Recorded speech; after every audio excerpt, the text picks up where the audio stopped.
এই দেখো বন্ধুরা, এই যে বলেছিলাম সুন্দরবনের জঙ্গলে আমরা চলে এসেছি।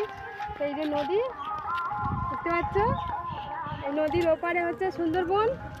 এটা আমরা এখন যাচ্ছি না, এটা জঙ্গল, ওইটা জঙ্গল, এই সুন্দরবনের জঙ্গল।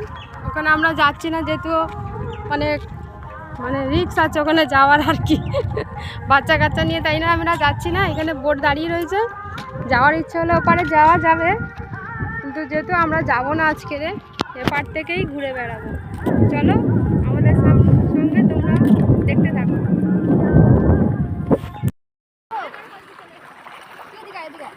এদিকে এখানে এখানে